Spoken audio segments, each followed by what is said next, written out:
Alrighty, hello everyone. Today we are going to be talking about being on call and supporting births, whether as a birth photographer or as a doula or any kind of birth worker.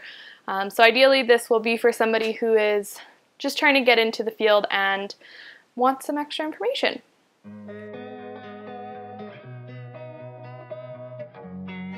So my name is Tia. I make videos about luxury photography, all kinds of things whenever the inspiration strikes. But particularly for this video, I have been a birth doula for more than 3.5 years. I cannot believe I'm coming up on my 4th year anniversary soon here. So that means I've attended a lot of births, and I've lived the on-call life. I went through, when I was in my 2nd year of university, I was on call for a year straight, essentially, and attended more than 20 births that year. So needless to say, I learned a lot about the on-call life. That being said, I don't have kids of my own, and so that is one element of it that I can't speak to in terms of arranging childcare and stuff like that, but definitely juggling a busy schedule. And so I have written out a couple just thoughts I had about just working in the birth world. So with that being said, I've just written out some thoughts and I'm just gonna chat with you guys basically. So hopefully if you're a new doula, if you're looking to get into birth photography, things like that, feel free to ask me questions. I do work within the leadership of both my provincial and municipal doula associations, and I work with our local health authorities in terms of integrating doulas into hospital settings. So I would say that this world soaks up a lot of my days, and so I have a lot to say about it. So with that being said, my very first tip that I can give you is, and this is going to seem obvious, but I'm going to speak from the perspective of my own mistakes for almost all of these. Yeah. So this is when you get the text, hey, I'm in early labor. Or if you get the phone call, hey, I'm in labor. It's not time yet, but I'm in labor. I cannot tell you how many times I've been like, oh, it's fine. I'll just go do this. It's only 7 p.m. I'll be fine. No. Go get in your PJs, crawl into your bed, and do not watch TV. I have many a time been brought into a cliffhanger and been like, oh, it's fine. I'll just watch one more episode and then I'll get some sleep and then I'll be ready for the birth. Never have I regretted not like going to sleep. I've always been like, oh, thank God I got all 3 hours before that birth. I have in fact been on hour like 24 being like, insert profanity here, really frustrated with myself that I was not sleeping. And so the extent to which this is going to be possible, again, we are not going to get into a super extended chat about the variety in birth, but generally speaking, with a first-time birth, again, whenever I say generally speaking, it's because these babies surprise us all the time, but generally speaking with a first-time birth, you're gonna have warning. You are going to be getting texts that day, hey, I'm feeling crampy, hey, I'm having some show, hey, I'm this. Like, get your rest plan ready at that point, because the worst you're going to do is be well rested for when the time comes. That being said, one thing I do want to note is to never underestimate a second-time parent. So those second babies, this is going to be like just a pseudo tip. So again, assuming that if you're watching this, that birth is relatively new to you, one thing I can tell you is if somebody, it's their second baby, they are already in labor, this also applies to third and subsequent babies, but they tend to also just chart their own course. Particularly with a second baby, if labor is going, and you get a text saying that their water broke, like zoom. Because I cannot tell you how often at like their 4 centimeters, they're just doing their thing, it doesn't seem like anything much, and then the water breaks and they're in transition. So if you are not already there with a second baby when their water breaks, like even if you go and park outside the hospital doors, you like be there, because those are those are the tricky situations that we never want to get into. So that's one of like the surest indicators for me that I'm like, okay, pack your car and let's go. The rest of it is there's going to be gray area there, but yeah, I did want to mention that because that isn't something that I had like been taught initially with birth work, but it is something that, having lived it now for a long time, that is like, yeah, don't take that lightly. One thing, if they aren't having contractions and their water breaks beforehand, I'm talking like early labor, water breaks, that combo usually means our baby is coming very soon. So another thing I did want to say, this is kind of a little bit of a divergence, sort of a next topic, sort of its own topic, but if you are watching this and you are kind of just deciding whether or not birth work is for you, I know I had a lot of apprehension about birth work because I've never had my own kids. I am still quite young. I have some degrees left to do, and I felt the most imposter syndrome ever, because I was like, well, if I've never had a baby myself, how the hell am I supposed to show up and support somebody, especially like when it's their second baby and you're like, you have more experience with this than I do. But I will say I would not let that hold you back. It comes down more than anything to your personality type and whether the work is a fit for you, not if you've had your own kids or not. So I know people who have tried to go into birth work who've had their own babies and they are not a great fit for it. For example, they may not be established at setting boundaries. And so for some people, having had their own babies, they start to project their own experiences. And then the clients are like, well, I'm not here to live your birth, I'm here to have mine. Whereas that's always something I've said. It's like, I can't say to you, I know that feeling, but I'm also so open to the fact that every birth is different because I don't have that context. And so it just gives me that opportunity to see each birth as it is. And then there's obviously benefits to having had your own kids as well. But I will also say, kind of on a more personal note, I am so grateful to have worked in the birth world for this long already, because now when the time comes to have my own kids, the chances that I'm going to say I wish I would have known are quite low. So that was kind of a tangent, but I did want to bring that up because I know that was a big thing for me. There will be some clients who don't want to hire you because you haven't had your own kids, and that's fine, but overall I would say they're few and far between. So next thing is that births tend to destroy your digestive system. And I don't exactly know why this is, but I cannot tell you how many times I am sitting there and my stomach is cramping and I just feel off, and I don't know if it's the combination of coffee and my body thinks it should be sleeping or whatever it is, but I cannot say enough to have something carby, like have something that like soaks up stomach acid with you at all times. So like crackers, or I almost always will go to Tim Hortons on my way to a birth, grab a coffee. Sometimes I will grab a second iced coffee so that I can drink it like 12 hours later if I need to, and I'll grab a muffin. And it's also nice to have some like high sugar snacks, so I will keep candy in my birth bag, but then take it seriously when you're hitting hour 8 or hour 12 or hour 24, that unless you're literally like, okay, this baby is coming in 5 minutes, like you need to eat. And I cannot like, you will get so dizzy and you will just think to yourself after, why the hell didn't I just skip the dishes? And so I cannot emphasize that enough. Like I find I get like really weird stomach acid at like 4 in the morning where I'm just like, oh, this feels terrible. That's when I eat my muffin. If you can like bring something with you that like doesn't smell that much, so like if it was during the day and I could like pretty much know I was going to need to eat lunch, I'll grab like a sandwich, or I'll throw a bagel in my bag as well, just something that will fill your stomach. And then also don't mess around with fluids. So particularly in hospital settings, the air, at least here, is so dry. And particularly in COVID times, I noticed this because I'd get a sore throat all the time after a birth. And like back in the day, I'd just be like, oh, whatever. But like now when we were monitoring for symptoms, I was like, this happens every time. And so have something there to Again, I like to put little packets in my bag and just have them there all the time of like some electrolyte something. Just make sure that you don't have like 6 of something, that you're supposed to have like 2 of in a day, because that may also contribute to some digestive issues.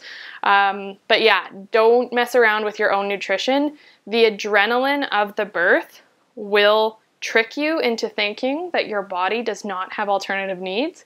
But I promise you, if you can eat and take care of yourself, you will not just be mentally clearer, better able to do whatever you're there to do, but you will survive the long births way better.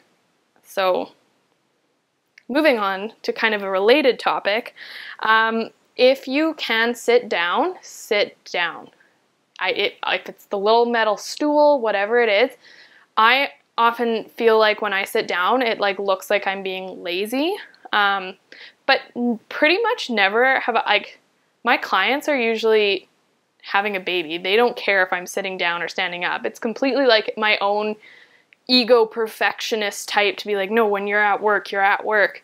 But your legs will be dying if you stand for the whole birth, just because you're antsy and you're nervous and things like that. So sit down when you can. If you are a birth photographer, like take some shots, then sit down, because having the exact same contraction in position 40 different times is not going to contribute to your end product. As a doula, if you're standing up and supporting during a contraction, like sitting there hovering and staring at them probably isn't going to help either. So like, you're not being lazy for sitting down.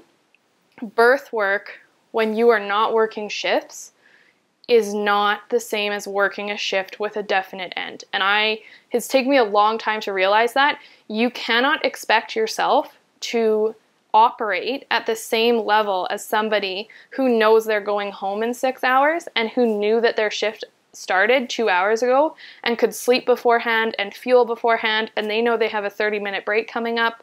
None of that applies to birth work. You might be there for 30 hours.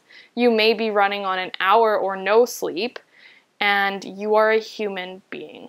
So that's a little bit of a rant. I say that mostly because I have a hard time learning it myself. But the same goes for sleep. If you can sleep, like, I promise you, even if you're not actually sleeping, like closing your eyes for 30 minutes can make you feel way, way better. Just having your eyes closed. So if, for example, somebody gets an epidural, they're sleeping, like, go sleep. I like having an airplane pillow in my birth bag and an eye mask.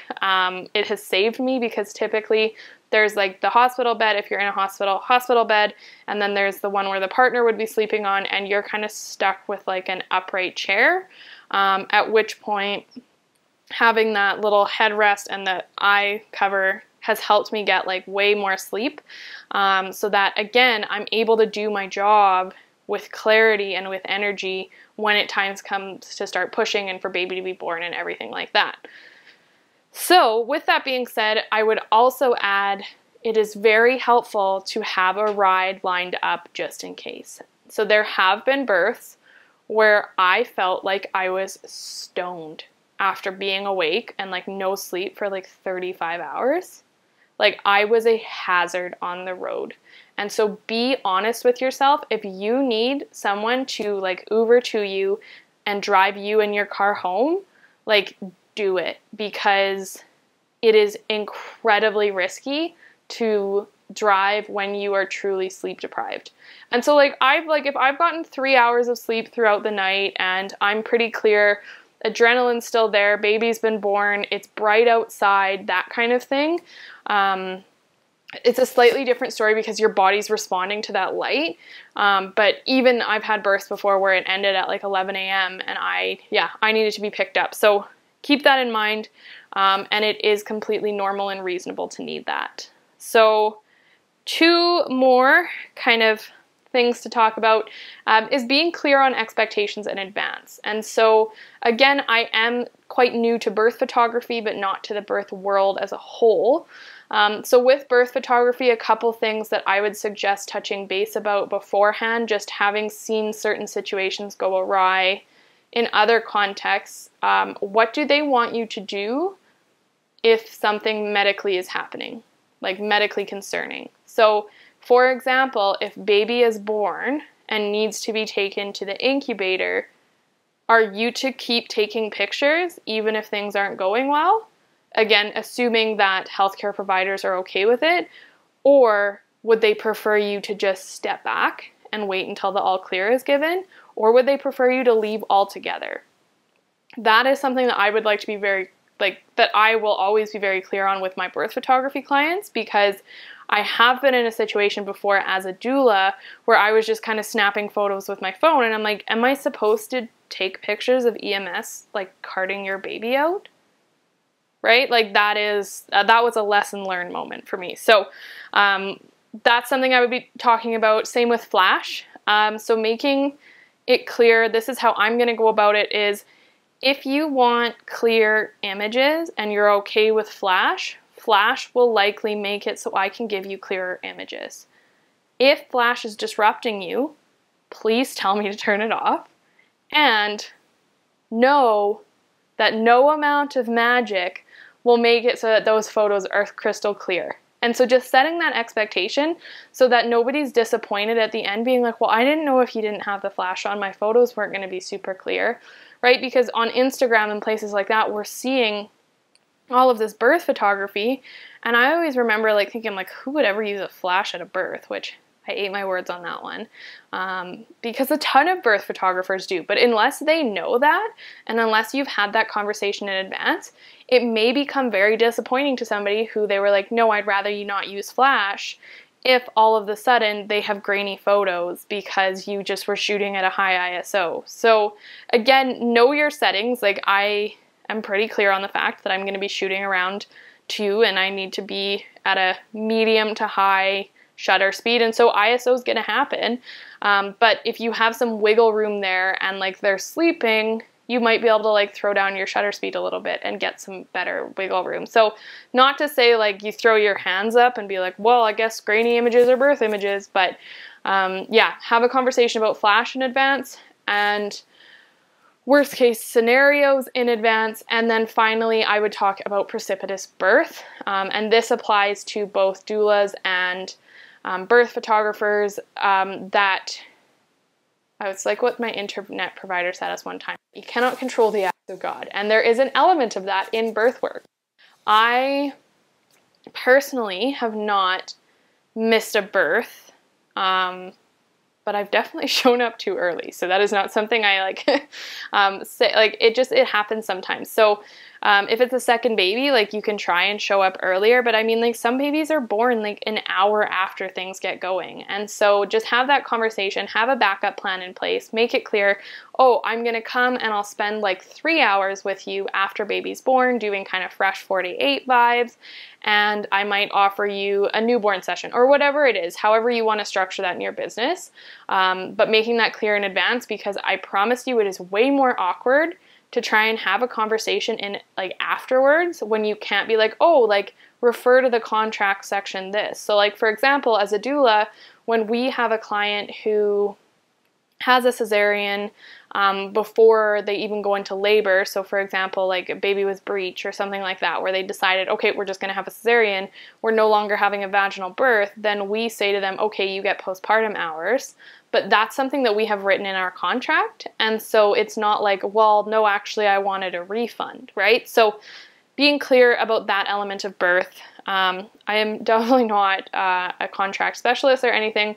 So this is very much so experiential rather than legal, but being clear on those kind of things. And then also being clear about when you're going to arrive. And so I have definitely been called to births before when like, everybody should be sleeping right now and I should not be there because it's way too early on.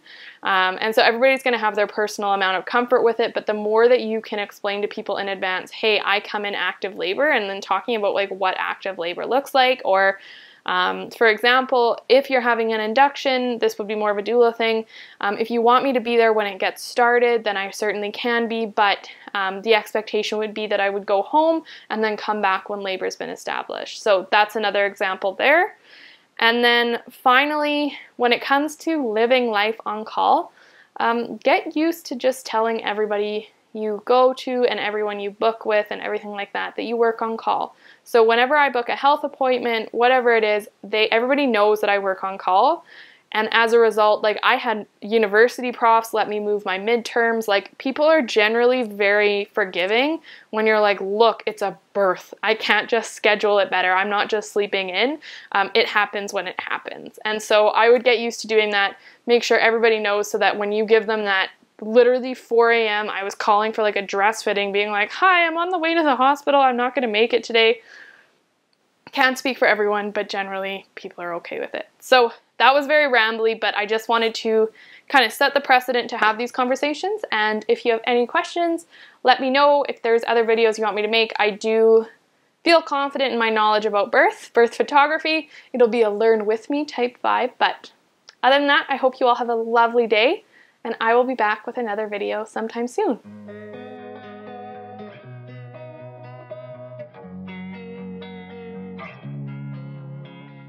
Losing time, I'm fading.